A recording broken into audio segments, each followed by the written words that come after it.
Overnight, police are investigating now the shocking deaths of legendary director Rob Reiner and his wife, Michelle. Tracy Reiner could barely hold back her tears as she spoke, her voice trembling with disbelief. In her emotional interview with ABC News, she finally broke her silence about the heartbreaking tragedy that struck on December 14th, 2025.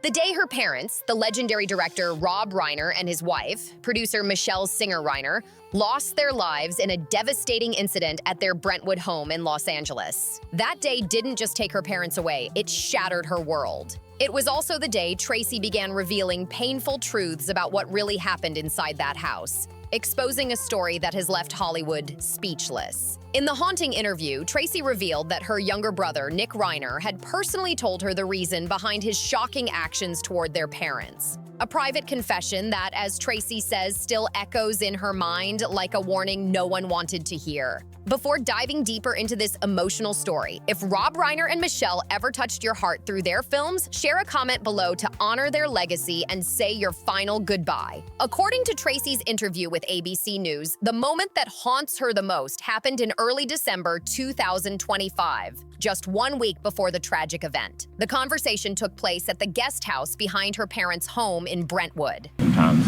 I just come out to gather my sick thoughts. As a teenager, Nick had been temporarily staying there after a period of instability, trying to find his footing again. Tracy recalled that it was Nick who had reached out first, saying he needed to see her urgently and speak alone. That evening, after a quiet family dinner, the two siblings met in the small, dimly lit guest house. The air felt heavy, she said, as if something dark was about to unfold. And in hindsight, she was right. Tracy remembers every second of that night, every word, every glance. Nick didn't start with any apology or small talk. He got straight to it, saying he needed to borrow money and not just a little. He made it clear this wasn't something he could fix in a few days. He was arrested in a public area, in the Exposition Park area near the University of Southern California campus. He was approached by the officers and he was arrested without incident. There were no indications that he was going to resist or anything like that. He didn't flee or anything like that. He was taken into custody without issue, and he was transported to our police headquarters facility. It was serious. Tracy said he never mentioned an exact number, but kept stressing that he needed the money right now. Or, as he put it, everything would collapse. When she asked what was really happening, Nick began opening up about the chaos in his life. According to Tracy, he admitted his debts had been piling up for months, that he'd tried to manage on his own, but just couldn't keep up anymore. He told her he had already reached out to people he used to know, even old friends and industry connections, but nobody wanted to help. As he spoke, Tracy noticed his movements, restless, uneasy, almost desperate. He would sit with his head down, then suddenly stand and pace across the room, only to circle back and sit again, like someone trapped inside his own thoughts. Tracy recalled that Nick kept saying he felt cornered, that even his own family had stopped believing in him. He told her, "Everyone thinks I'll always be rescued, but this time, no one's there for me." His tone wasn't loud or angry. It was hollow, full of deep frustration that had clearly been bottled up for a long time. The air in the room felt thick, tense, and suffocating. Then came the part that truly unsettled Tracy. The moment the talk shifted from money to their parents. According to her, Nick spoke about Rob Reiner and Michelle Singer Reiner in a cold, detached way, as if they were people who'd controlled every decision for too long. He said he'd waited years for things to change, that something should have been handled long ago, and that his patience was running thin. Throughout their conversation, Tracy noticed Nick's hands repeatedly tightening into fists, then slowly unclenching. His eyes darted around, never settling anywhere for long. He talked fast, almost like he was racing against his own thoughts. And then, without warning, he stopped mid-sentence, got up, and stared out the window in silence. The room fell still, but the tension in the air said everything. Yesterday at December 14th, about 3:40 in the afternoon, LAPD responded to a residence, the residence of Rob and Michelle Reiner, located in West Los Angeles Division. At that location, they found two deceased adults, a male and a female. Through the night, working with the coroner's office, they were able to identify them definitively as Rob and Michelle Reiner. Tracy recalled that the moment everything shifted was when Nick suddenly stood up. His voice dropped, and he stepped closer. The air changed instantly. She said she couldn't explain it, but a powerful instinct told her something was wrong. She didn't claim Nick was about to do anything specific, yet her gut screamed that she needed to leave right then and there. Just as that feeling hit her, her phone rang, almost like fate stepping in. Tracy answered immediately, pretending it was something urgent. She stood up, grabbed her things, and walked out of the guest house without looking back, not even for a second. Later, she said that as she got into her car, her hands were trembling so hard she could barely hold the wheel. Even when she got home, the anxiety wouldn't fade.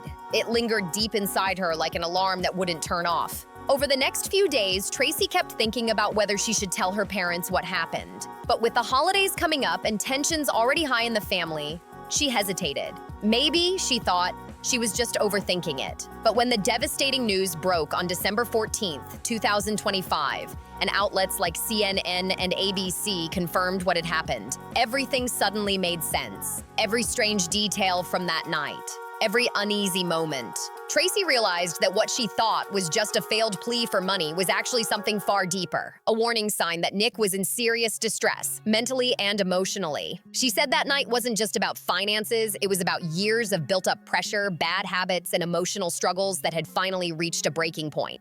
We have our robbery homicide division handling the investigation. They worked throughout the night on this case and were able to take into custody Nick Reiner, a suspect in this case.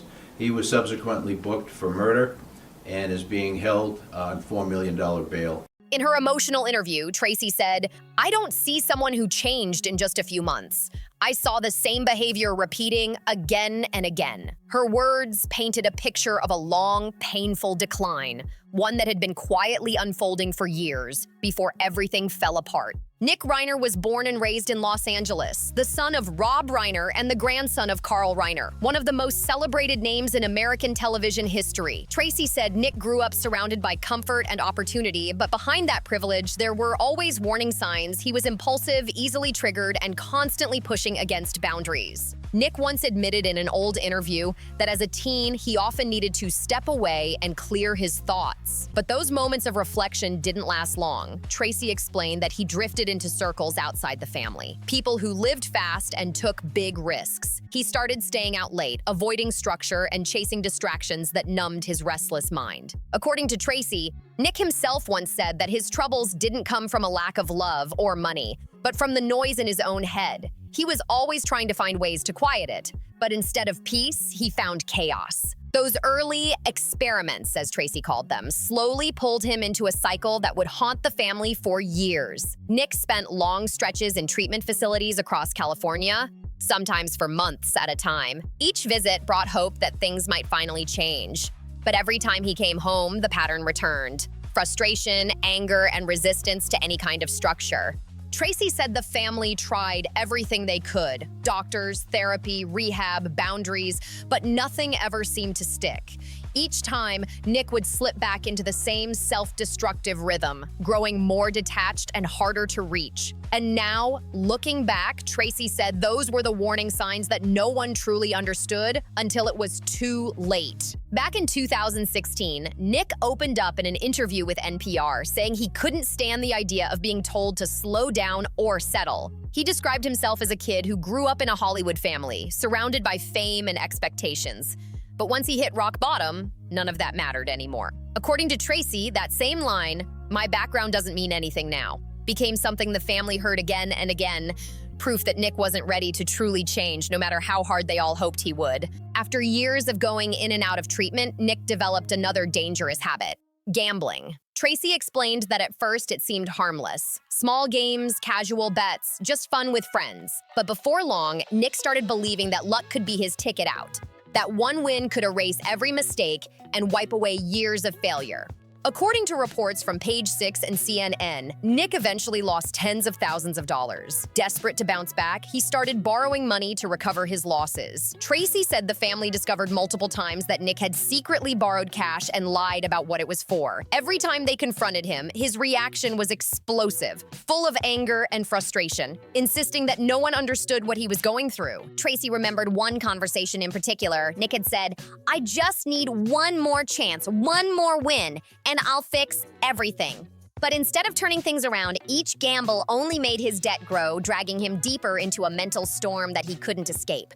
There were short stretches where Nick seemed to find his footing again, especially around 2015, when he worked alongside his father on the film Being Charlie. He even told the press that making the movie was part of his recovery. The film's main character says he just wants to silence the noise in his head, a line that Tracy said felt heartbreakingly close to Nick's own real-life struggle. But that stability didn't last. Each time it seemed like he was improving, something would pull him back into the same destructive cycle. Only worse. His requests for money became more frequent, his emotions more intense, and his view of the world darker. Tracy said it was like watching someone fight a battle with invisible enemies, always convinced everyone was against him. Looking back, she described Nick's journey as a vicious loop, falling, getting pulled up, then falling again, only deeper each time.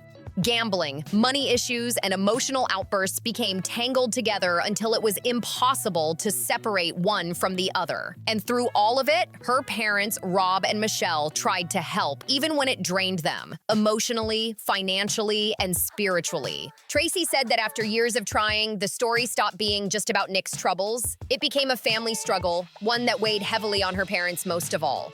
They were faced with impossible choices: how much help was enough, and when was it too much? For any parent, that's a heartbreaking line to walk. The Reiner family's Brentwood home, once a peaceful haven, slowly turned into something else. A revolving door of therapists, doctors, and difficult talks about what to do next. According to Tracy, it was a quiet, relentless fight that started when Nick was still a teenager and never truly ended. Even as far back as the early 2000s, Rob and Michelle were seeking professional help for their son, never willing to give up hope. They didn't wait for the situation to fix itself. They fought it head-on, doing everything loving parents could. But behind the scenes, that hope came with exhaustion, fear, and the growing realization that no matter how much love they gave, the storm inside Nick might never calm down. Tracy said her parents went above and beyond, reaching out to psychologists, doctors, and countless support programs across California. They even rearranged their work schedules, putting everything else aside just to make sure Nick's treatment stayed on track. According to Tracy, Rob and Michelle never cared about how it might look to the outside world.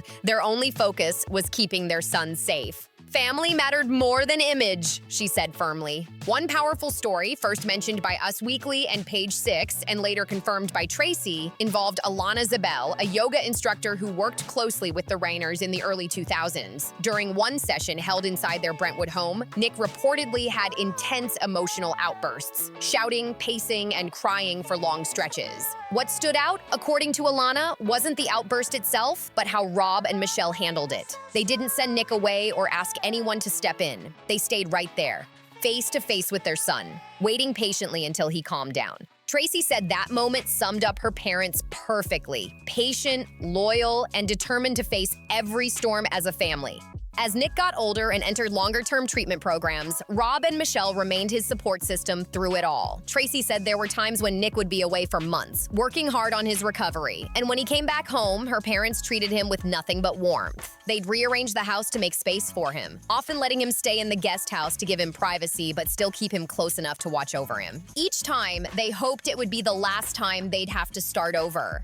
But the cycle kept repeating. There were moments when Nick refused to go back to treatment, choosing instead to disappear for a while and cut off contact. Even then, Rob and Michelle refused to give up. They'd reach out to his friends, his counselors, anyone who might know where he was, just to make sure he was alive and safe. Tracy said some nights her parents didn't sleep at all. They'd stay up until sunrise waiting for a text or a phone call, praying that their son was okay. The emotional weight of it all was crushing. And to make things worse, even the experts couldn't agree. Some professionals told them to be stricter, to stop enabling Nick. Others said they were being too harsh and should show more compassion. In an interview with NPR, Rob Reiner later admitted that he sometimes listened to the professionals more than to his own instincts as a father, something he came to regret deeply. Michelle also confided to close friends that she had once been convinced Nick was manipulating the family, and that belief only made their home feel even more divided. Still, no matter how bad things got, they never gave up on him. Tracy said her parents' love didn't come with conditions. Even when they tried to set boundaries or take a tougher stance, they never locked the door completely. Rob and Michelle always kept space for Nick to come back, ready to try again, no matter how exhausted they were. According to Tracy, there were entire years when her parents' lives revolved around keeping Nick safe, financially, emotionally, and physically. Every decision, every plan, every quiet night was somehow connected to him. What shocked most people on the outside was that all of this happened privately. No press, no public, no statements. Just two parents fighting a quiet, endless battle behind closed doors, hoping love alone would be enough to save their son. To the public eye, Rob Reiner looked like a man in full control, still directing, still smiling on red carpets. And Michelle continued to show up at Hollywood events with her usual grace. But behind the scenes, their reality was completely different. Tracy said that behind those smiles, her parents were trapped in a long, exhausting battle that had no script, no direction, and no happy ending. Looking back, she admitted that her parents' refusal to give up on Nick, as admirable as it was, slowly made everything inside the family more complicated. Love turned into tension, and loyalty became a constant test of patience. According to Tracy, what started as temporary family strain eventually became years of unspoken conflict. By around 2018, things reached a boiling point. Nick's growing financial problems and dependence started pulling everyone else into his chaos. Family gatherings no longer felt warm or welcoming. Every conversation carried tension. Every silence felt heavy. What used to be laughter around the dinner table had turned into uneasy small talk and anxious glances. For Roy Reiner, who lived closest to their parents, the toll was the hardest to watch. Tracy said Roy often saw firsthand how their parents were being drained, emotionally and physically, by the constant worry. He was there for the late-night calls, the emergencies, the unpredictable moments when Nick would show up in a fragile or unstable state.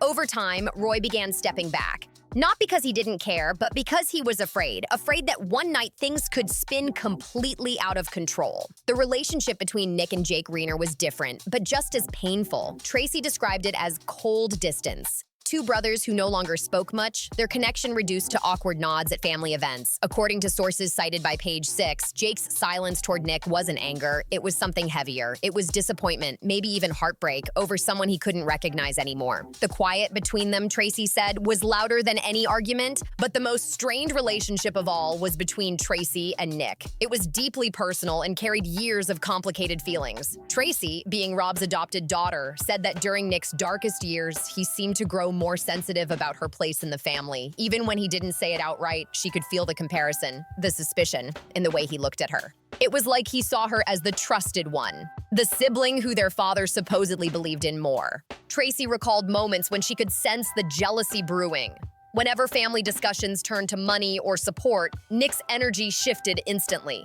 If anyone questioned his spending or tried to set boundaries, he would take it personally, and almost every time, Tracy became the target of that frustration. And she said that what started as emotional tension soon grew into something deeper. Discussions about family finances, trust, and inheritance began to surface. Those conversations were never easy, and they often ended in silence rather than resolution. Tracy admitted it broke her heart to see things reach that point. Her parents were torn between wanting to help their son and trying to protect what little piece they had left. And through it all, the family dynamic, once full of warmth and laughter, became a quiet battlefield where love and exhaustion collided over and over again. Close family sources revealed that Nick had long felt unfairly judged when it came to money matters. He believed his parents never trusted him the way they trusted others. Tracy said the family never actually discussed inheritance in detail, but the tension and suspicion had been there for years, building quietly in the background. According to Tracy, Nick's resentment toward his father ran far deeper than finances. It came from growing up in the shadow of someone larger than life, a Hollywood legend. Rob Reiner was respected across the industry, the son of a television icon, admired by peers and loved by audiences. Tracy said Nick often felt like he could never measure up. that no matter what he did, he'd always be the son of Rob Reiner, never his own person. Over time, that insecurity turned into confrontation, not only with his parents, but with his siblings, too. Tracy explained that by this point, every family disagreement could explode into something much larger. Any discussion about trust, money, or control could instantly become a spark that set everything off. She believes this fragile emotional state led directly into the chaotic chain of events during those final days, when the quiet tension that had been hiding behind closed doors finally burst into the open. When Tracy pieced everything together later, she realized that the night of December 13th, 2025, had been anything but ordinary. Her parents, Rob and Michelle Reiner, attended Conan O'Brien's annual Christmas party, a festive tradition among Hollywood insiders. Nick was there too, and according to Tracy, something felt wrong from the start. What I heard later sent a chill through me, she admitted. Reports from CNN, People, and Page 6 revealed that Nick spent much of the night alone, avoiding small talk and barely engaging with anyone. Guests remembered him asking the same question over and over, wanting to know if the people he spoke with were famous. His eyes tense, his focus scattered. Tracy said that description matched exactly how he'd been during their recent private conversation. Distracted, restless, and emotionally unstable. At some point during the night, things reportedly escalated. According to what Tracy later learned, Nick and Rob got into a heated argument. The details were never made public, but several witnesses said the energy in the room shifted instantly. The party fell silent, and everyone sensed something was deeply wrong. When Tracy heard about the argument later, she said one thought hit her immediately. Everything had crossed a line. Rob and Michelle left the party together and returned to their Brentwood home that night.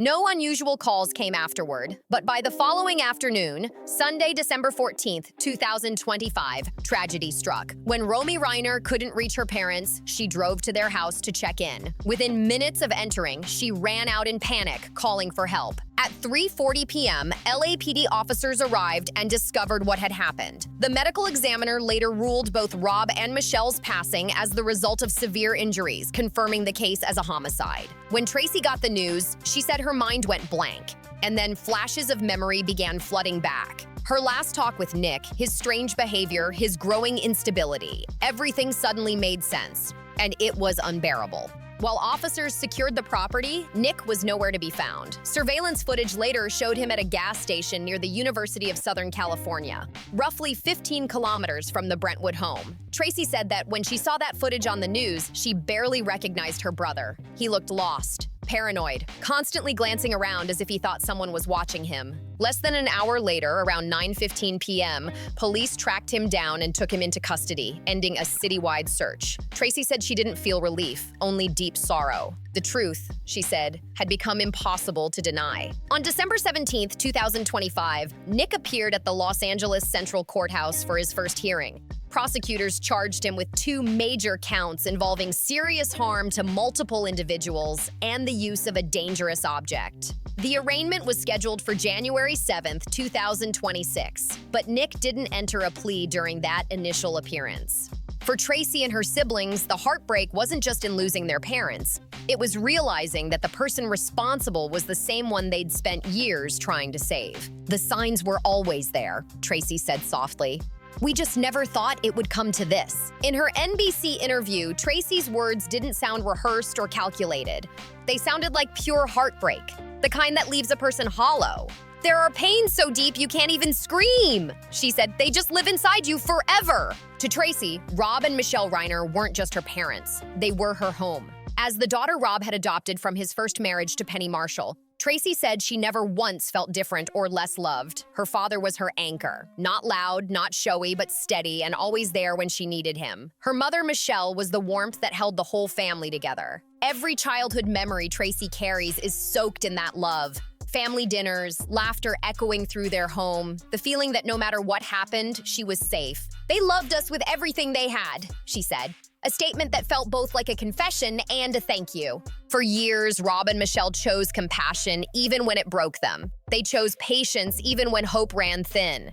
Tracy knows now that kind of love is the rarest kind, unconditional and everlasting.